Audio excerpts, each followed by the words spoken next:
Hey, what's up guys, Tech9 here and I'm back again with a brand new video. So before I begin, I want to thank you all so much for watching. If you enjoyed my content or this is your first time on the channel, make sure to leave a thumbs up. Also consider subscribing if you're not already a subscriber. So with that being said, today we're going to be taking a look at and I will be giving you guys my first impressions of the T-Mobile Revel 7. So this is basically an exclusive carrier phone for T-Mobile and Metro by T-Mobile, and it actually has some decent improvements. At least I would hope so, because I was never a fan of the Revel lineup. So beginning with the design itself, so this kind of follows a familiar recipe. The back has this kind of matte finish to it that, while in my opinion it actually looks nice, it's almost like this frosty white color to it. However, it is very slippery, so keep that in mind. And also on the top you will see your triple camera setup, which has a 50 megapixel main camera. You also get a macro and a depth sensor, as well as your LED flash. I don't know why they have to put like this cutout for it like it's a camera, but it is what it is. That's just me nitpicking. So if you look at the right hand side, you'll see the power button, or the colored power button, as well as your volume up and down. They look cool and all. However, from a practical perspective, I don't know, they're a little bit mushy and not that tactile, and they sit almost flush, so I don't know how to feel about that. And also the power button itself does sit lower than your average phone, which did take a little bit of time to get used to. Also on the bottom hand side you do get a couple of ports. So in 2024, which is crazy, you still have a 3.5mm headphone jack, your microphone, your USB-C port, as well as your bottom facing speaker. Now as far as the USB-C port, it does support fast charging, not stupid crazy fast charging, but it does support a decent amount of fast charging. Overall though, as a design, I kind of respect it, right? They didn't go crazy. I'm more interested in the Revel 7 Pro, and that video is in the works. But overall though, as a design, I respect it. Simple, straight to the point, nothing too crazy. It is made out of plastic, but it is a $200 phone.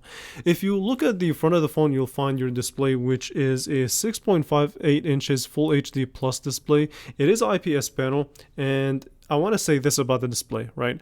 It's an okay display. It's nothing too crazy. The IPS panel is alright. It works well. However, the bezels are a little bit on the larger side, and they do have bleeding on the sides if you notice it.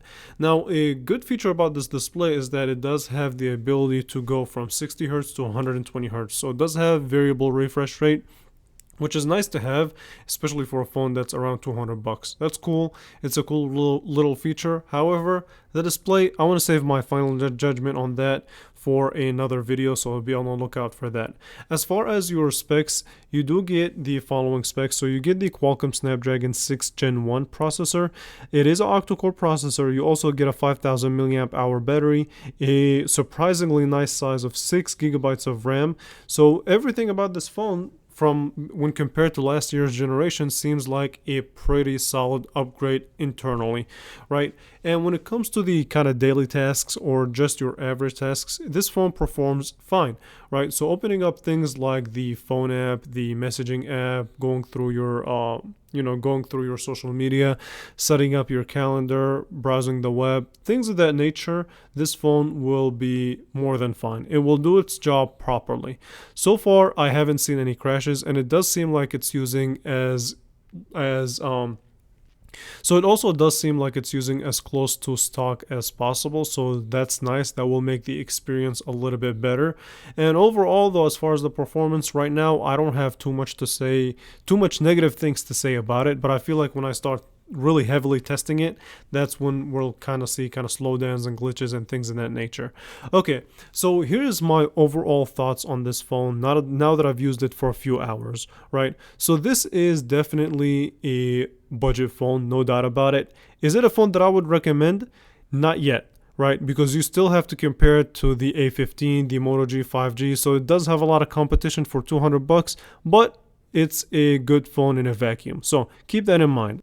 So with that being said, I want to thank you all so much for watching. Make sure you subscribe and be on the lookout for future videos, and I will catch you guys in the next one. Thank you all so much for watching.